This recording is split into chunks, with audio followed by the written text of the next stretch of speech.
Hey guys, Coach Bill Sandell coming to you from Chandler, Arizona, and today we're going to continue the topic of what's it going to take to get to the next level, not only in your development, but what's it going to take for you to play at the next level in college, Division 1, 2, or 3, or junior college. So what I'm going to do is I'm going to show you this video first of this guy that played junior college, and because we talk about this all the time, you don't necessarily have to go to a Division 1 school to get a good education or play at the next level.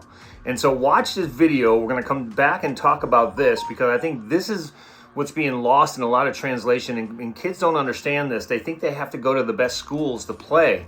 So watch this first video, and then I'll come back and we'll give you some thoughts on it.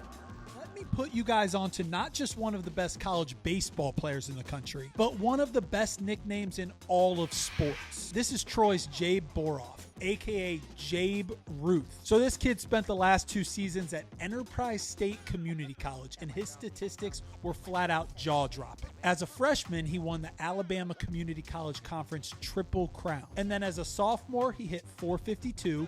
He hit 20 of his team's 30 home runs, and he had 62 RBIs in just 50 games. He once had a doubleheader where he went 6 for 7 with 5 home runs. And then in his very next doubleheader, they intentionally walked him 9 times. And folks, now he's at Troy University, where he was just named the most valuable player of last weekend's NCAA Gainesville Regional. He went 10 for 20 with 2 doubles, 4 home runs, 12 runs batted in, and the Trojans shocked the world in advance to host their own Super Regional. And then in Game 1 of that Super Regional, he hit 2 home runs and had 6 RBIs as Troy won again. They are now 1 win away from making the College World Series. Guys, I show you that video because Jabe Ruth came from community college.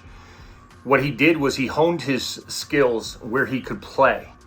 And then what he did is he jumped into the portal after he'd had a successful season, won the Triple Crown. From junior college, went to Troy University, and now they're 1 win away of going into the NCAA tournament. I mean, he's a great story, but he works very hard at what he's doing. And sometimes you just don't peak as early as you want to, and you have to develop by going to junior college or community college and then see if you can hone your skills there. And what he did was he stuck with the process, he understood what he needed to do, and he got to the next level. Okay, so now we run into this, when I talk to parents, we run into this whole thing that my son is, he's 5'7", 160 pounds. Who's going to look at him? Who's going to want him? Well, let's watch this next video, and then let's try to answer some questions based on that. But watch this next video of this kid who's 5'7", about 165 pounds. Watch what he can do, and then we'll come back and give you my final thoughts.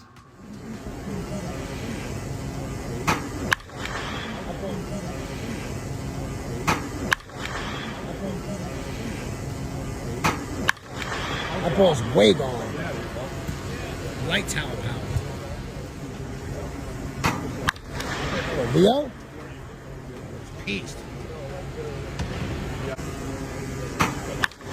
Gone. That ball's way gone. All right, Knockley.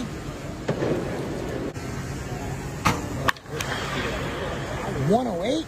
Hey, Knockley, give me a height and weight. 5'7", 165. 5'7", 165? Yeah. All right, guy. That guy you just saw hit was a guy named Leo Knockley. He's a University of Tennessee commit. He's 5'7", 165. So anybody who thinks, if you're looking at your situation right now, whether you're a junior or senior in high school, and you just don't have the height and weight you think you should have, don't worry about it. You got to work with what you have. You got to continue to develop and work with what you have. This is why I tell people when they come into my program, it's not about what you look like now. It's about what you're going to look like 3 years from now. So keep honing your skills, keep working on your craft, work through the development process that we have. And if you're interested in our program that we got going on right now, hit me up, DM me, or go ahead and email me off this video, and I'll be happy to send you some information. But this is what we're born for, guys. This is what the landscape of today's training landscape is all about, is that it doesn't matter if you're 5'7", 165, if you hit 108 off the bat. If you learn how to produce that much power, which you can do, you will develop as you get older, and you'll put on the weight, and the strength will just come. All right, guys, have a great week. Talk to you soon.